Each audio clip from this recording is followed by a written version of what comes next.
Los puertos de Los Ángeles y Long Beach se unen para conformar el depósito de contenedores más concurrido de Estados Unidos y el tercero del mundo.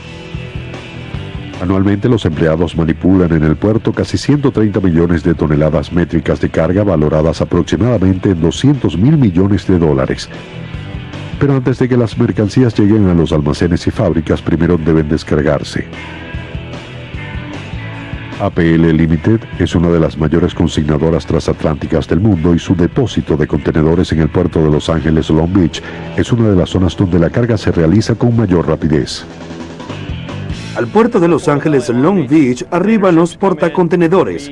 Cada semana se reciben aquí 9 buques aproximadamente y se moviliza un promedio de 18.000 contenedores que se cargan y descargan de los buques semanalmente.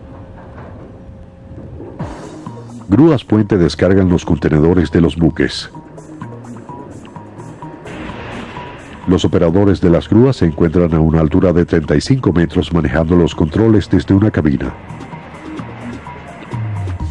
Desde estos puntos estratégicos ellos elevan rápidamente los contenedores y los colocan en los camiones. Posteriormente, estos vehículos especialmente diseñados trasladan los contenedores hasta el almacén donde son depositados. Se descarga el contenedor del buque, un operador lo registra, el sistema determina dónde será colocado y se envía un mensaje hasta el camión para que lo deposite en la quinta hilera. El conductor lo libera y lo coloca en dicha hilera, lo deposita allí. Luego oprime un botón señalando el fin de la labor y recibe nuevas instrucciones automáticamente.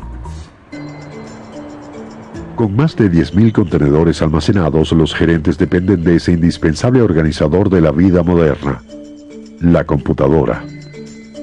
Gracias al sistema operativo del terminal podemos determinar la ubicación en el almacén de cada contenedor que ingresa y sale de las instalaciones. El sistema informa acerca de diversos detalles que pueden mostrarse en pantalla en todo momento. Es posible ubicar un contenedor en particular, así como su información sobre el transporte, la ruta, su longitud, su altura y su peso. Los avances logísticos, la estandarización de los contenedores y las enormes máquinas permiten a los empleados descargar aún los buques más grandes en pocas horas. En el pasado, la carga y descarga de buques demoraba días o semanas, debido a que los pueblos de la antigüedad realizaban casi todas sus actividades con sus manos. Sin embargo, para realizar este proceso de carga era necesario algo de minuciosidad.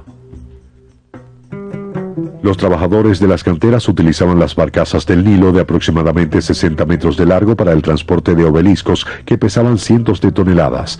Los investigadores no han logrado aún determinar cómo se erigieron estas estructuras y qué decir de su transporte. Una teoría propone que los obreros egipcios enterraban la barcaza en la arena de las riberas del río. Después se utilizaban sogas y trineos para arrastrar los monumentos y colocarlos sobre las embarcaciones cubiertas de arena. Después de colocar los obeliscos adecuadamente, los obreros extraían la arena de la barcaza para depositar los obeliscos en la embarcación. Posteriormente se retiraba la arena que rodeaba la barcaza para permitir su desplazamiento. Lo que sí es cierto es que para los egipcios y otros pueblos de la antigüedad, la tarea en las zonas de carga era ardua. Básicamente, la carga y descarga de embarcaciones consistía en el levantamiento y transporte de una gran variedad de mercancías que se transportaban de un lado a otro y se almacenaban cuidadosamente. Realmente era necesario algo de conocimiento para ello, pero era ante todo una actividad de fuerza y de organización humana comparado con otra actividad menos ruda. Si bien la carga y descarga de las embarcaciones primitivas no es algo resaltante, no puede decirse lo mismo de sus instalaciones. Los puertos romanos eran considerados las puertas del imperio y los ingenieros se tomaron muy en serio su construcción. La aparición de lo que consideramos puertos modernos, con muelles, embarcaderos y rompeolas especiales, se remonta al Imperio Romano, en el que existían ingenieros de alto nivel. Ciertamente los romanos fueron los mejores ingenieros de la época. Ellos utilizaban elementos asombrosos, como enormes bloques de mampostería y cemento. Los romanos elaboraban cajones y construían buques alrededor de estos enormes bloques, que eran llevados hasta un lugar determinado y eran liberados para hundirse en el fondo marino. De esta manera, los romanos lograron modificar la topografía submarina y edificar puertos en áreas donde antes solo había agua. Posiblemente los puertos eran maravillas de la ingeniería, pero las tareas de carga y descarga todavía se llevaban a cabo con la tecnología más primitiva, la fuerza humana. We drown when we are young, and young. En la época de los buques de vela, esa fuerza provenía de obreros locales denominados estibadores, quienes cargaban y descargaban mercancías en los muelles. En otros lugares, la tarea de los estibadores recaía en aquellos hombres que sencillamente vivían en las costas. En todas las épocas, las ciudades portuarias han sido reconocidas como lugares bulliciosos y peligrosos, repletos de personas de diferentes culturas, diferentes lenguas, de diferente origen socioeconómico, todos entremezclados. Cuando la tarea de cargar los buques manualmente se demoraba, los marineros disponían de un gran lapso de tiempo durante el cual desembarcaban, se alimentaban en las tabernas y visitaban a las prostitutas. Las ciudades portuarias también tenían su lado oscuro. Circulaban rumores sobre jóvenes que se desmayaban en las tabernas, de quienes luego se sabía que eran marineros embarcados por la fuerza. Muchos propietarios de embarcaciones se quejaban de la cantidad de mercancías robadas, no durante largas travesías, sino durante su traslado al almacén. Tanto en esa época como en la actualidad, resguardar la carga de la tripulación, de los estibadores y de todos aquellos que querían transportarla y obtener alguna ganancia es un aspecto importante del negocio. Los chinos utilizaban vasijas de cerámica en las que introducían vasijas de cerámica más pequeñas para protegerlas del clima y del robo. En el siglo XIX e incluso antes, los navegantes occidentales recurrieron a la fabricación de barriles y toneles con la misma finalidad, proteger la carga del clima y del robo. Pero estas medidas eran insuficientes. Puede que la labor de carga fuese una tarea de fuerza, pero había que saber hacerla. Para los comerciantes era mejor perder algo en manos de los estibadores que debido a la fuerza del mar. Si se carga una embarcación de manera incorrecta, es probable que ocurra un accidente. Puede ponerse en riesgo la estabilidad o el exceso de carga puede hacer que se hunda cuando el agua llegue a cubierta. Hay que tener en cuenta muchos factores al cargar un buque. En los puertos, los capitanes confiaban en el almacenaje de las mercancías a los experimentados pobladores, tarea que incluía disponerlas y atarlas adecuadamente.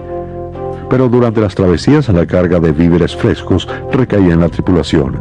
Afortunadamente, el buque en sí mismo era una maquinaria de zona de carga. Este buque fue construido en 1841. Es un barco ballenero. Se trata de un buque con aparejo de cruz, un barco que tiene mástiles muy altos y travesaños y perchas giratorias horizontales. Estas últimas actúan como grúas. Son una especie de grúa que se encuentra en el barco desde su construcción y que facilitan la tarea a los marineros porque de esos miradores pueden centrarse en una carga, ubicarla y tomarla en lugar de tener que trasladarla a ellos mismos.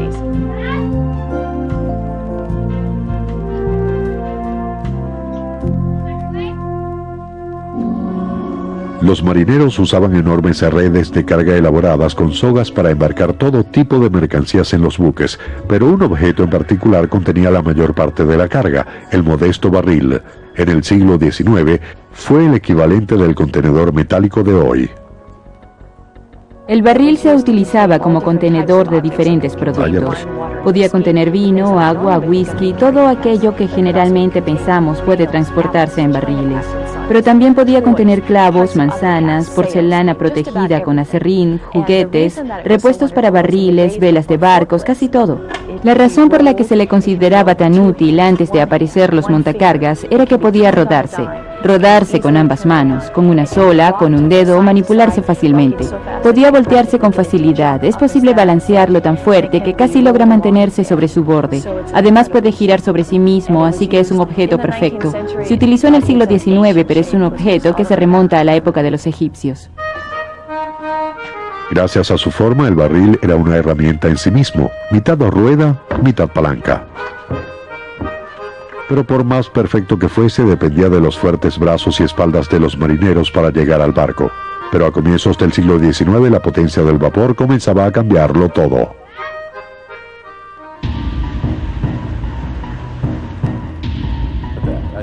La utilización del vapor en los mecanismos de carga cambió las cosas en gran medida. De un momento a otro ya no se necesitaban 7 hombres para alar una soga y mover una carga. Una caldera y un motor a vapor podían hacerlo más rápido y a menor costo. Pero el vapor era mucho más que un catalizador de la velocidad. Durante más de un siglo, los obreros debieron enfrentar el desafío de la mecanización y el derecho a organizarse. La confrontación desembocó en uno de los días más sangrientos en los almacenes. El 5 de julio de 1934, cerca de los muelles de San Francisco, la policía disparó contra huelguistas que lanzaban ladrillos. 2 hombres murieron y alrededor de 80 resultaron heridos durante lo que luego se denominaría como el Jueves Sangriento. Las protestas públicas ante tal brutalidad fortaleció la causa de los trabajadores. Ya en los años 50 los estibadores se habían impuesto y su sindicato se había convertido en uno de los más sólidos del país. Los trabajadores de los muelles se convirtieron en el emblema del movimiento obrero estadounidense. En los años 50 los estibadores trabajaban en grupos de 8 hombres a los cuales se les asignaba una bodega. Los estibadores que embalaban las mercancías tenían que trabajar en equipo para colocarlas en el barco de manera segura y eficaz a fin de que se mantuvieran estables durante la travesía. Además trabajaban cuidadosa y eficientemente en la descarga de las mercancías para que ni ellos ni la carga sufrieran daños. Todo este trabajo en equipo en las bodegas se realizaba en medio de un gran ambiente de camaradería, de ingenio y creatividad. Si bien trabajaban de manera muy coordinada, el equipo debía permanecer alerta. La labor en una bodega de carga podía ser muy peligrosa. Al descargar las mercancías, su estado dependía de las habilidades de las personas que las habían depositado en el buque en algún lugar del mundo. Debido a que las olas ocasionan que los barcos suban a una altura de 3, 5 o 8 metros, la embarcación se balancea enormemente y las mercancías pueden correrse si no están bien distribuidas y al intentar descargarlas puede ocurrir algún accidente. Pero la utilización de los contenedores desde finales de los 70 constituyó una revolución y generó el resurgimiento de la antigua rivalidad entre el hombre y la máquina. El cierre de los consignatarios del occidente de Estados Unidos generó pérdidas en la economía de ese país, calculadas en 1.000 o 2.000 millones de dólares diarios.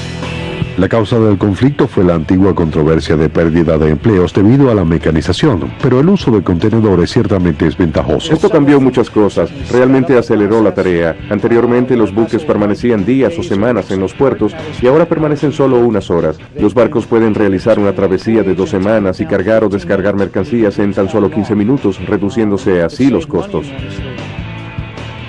Hoy en día muchos temen que esa reducción de costos vaya en detrimento de la seguridad. Solo 3% de los contenedores que ingresan en Estados Unidos son inspeccionados, por lo cual muchos legisladores se preguntan qué tipo de mercancías llegan a los puertos. Por ello, el Congreso está tratando de destinar más de $1.000 millones para escáneres de cargas y protección adicional para los puertos. Sus detractores arguyen que esto no será suficiente para garantizar la seguridad, pero tratándose de esta suma algo sí es seguro. Las zonas de carga deberán seguir funcionando debido a que se han convertido en un elemento indispensable de la economía mundial.